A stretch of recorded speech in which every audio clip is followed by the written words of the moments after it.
Top quality और consistent performance के लिए सिर्फ सिल्वर पंप्स। टॉप क्वालिटी और कंसिस्टेंट परफॉर्मेंस के लिए सिर्फ सिल्वर पंप्स, नाम याद रखना।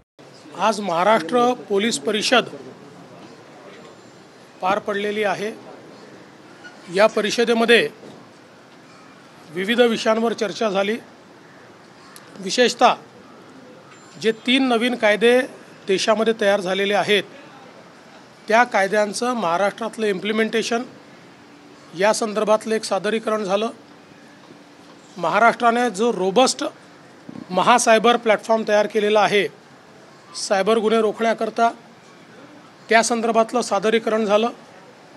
महिलांवरचे अत्याचार, बालकांवरचे अत्याचार याची रोकथाम करण्याकरता, त्याचप्रमाणे अशा प्रकारच्या गुन्हे उघडकीस आणण्याकरता आणि अशा प्रकारच्या गुन्ह्यांमध्ये अतिशय वेळेत आरोपपत्र कसं जाईल या संदर्भातली एक चर्चा त्या ठिकाणी झाली। यासोबत ड्रग्सच्या संदर्भात कशा प्रकारची कारवाई चाललेली आहे आणि पुढे कशा प्रकारची कारवाई केली पाहिजे या संदर्भातली देखील चर्चा त्या ठिकाणी झाली। उद्योगांना कुठल्याही प्रकारे त्रास होऊ नये या दृष्टीनं आपल्याला काय करता येईल या संदर्भातली चर्चा झाली। आणि त्यासोबत आपली जी फॉरेन्सिक कॅपेबिलिटी आहे ती आपल्याला कशी वाढवता येईल या संदर्भातलं देखील एक सादरीकरण हे करण्यात आलेलं आहे।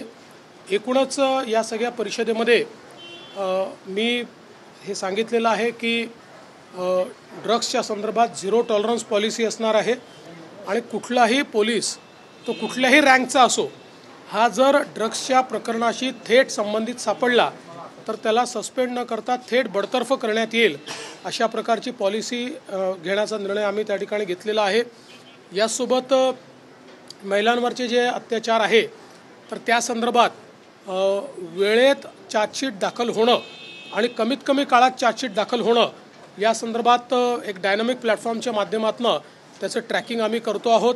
आणि यासोबत विशेषतः नवीन कायद्याने लोकांची जी काही जप्त झालेली संपत्ती असते, एखाद्या क्राईममध्ये सापडलेली संपत्ती असते, ही संपत्ती परत करता येईल अशा प्रकारचे आता तरतुदी तयार केल्या आहेत। तर त्या तरतुदीच्या अनुरूप देखील काम करून पुढच्या 6 महिन्यामध्ये पोलीस स्टेशन्स रिकामे झाले पाहिजेत। म्हणजे जो मुद्देमाल आहे तो मुद्देमाल लोकांना परत गेला पाहिजे याही दृष्टीने आदेश दिलेले आहेत। शक्ती कायद्यासंदर्भात आपल्या काळामध्ये काही मागणी होती, कारण की गेले काही दिवस जे काही मी या संदर्भात कालच बोललेलो आहे की केंद्र सरकारने जो नवीन कायदा केलेला आहे त्यात शक्ती कायद्यातल्या अनेक गोष्टी अंतर्भूत केलेल्या आहेत। त्यामुळे आपल्याला पुन्हा रिव्ह्यू त्याचा घ्यावा लागेल आणि काय झालं नाही आहे त्या संदर्भातला कायदा तयार करावा लागेल। आरोपपत्र दाखल करण्यात आलेलं आहे संतोष देशमुख प्रकरणामध्ये। संतोष देशमुख प्रकरणात आरोपपत्र दाखल करण्यात आले, लवकरात लवकर काम झालेलं आहे आणि न्यायालयासमोर आता केस उभी राहणार आहे। कशा प्रकारे बघता वाल्मिक कराड यांना मुख्य आरोपी त्यामध्ये ठेवलेलं? बघा, पोलिसांनी अतिशय प्रोफेशनल तपास केलेला आहे आणि नवीन कायद्याचा अवलंब करून योग्य वेळेमध्ये आणि संपूर्ण पुराव्यासहित आरोपपत्र दाखल केलेलं आहे।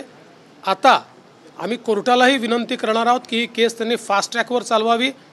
उज्ज्वल निकम साहेबांची आपण नियुक्ती केलेली आहे आणि मला विश्वास आहे की जे आरोपी आहेत त्यांना कठोरतम शिक्षा या ठिकाणी कोर्ट देईल।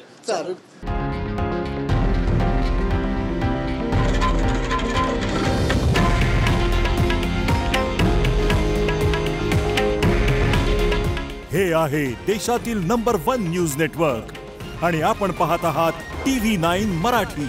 काळजी तुमची, हित महाराष्ट्राचं।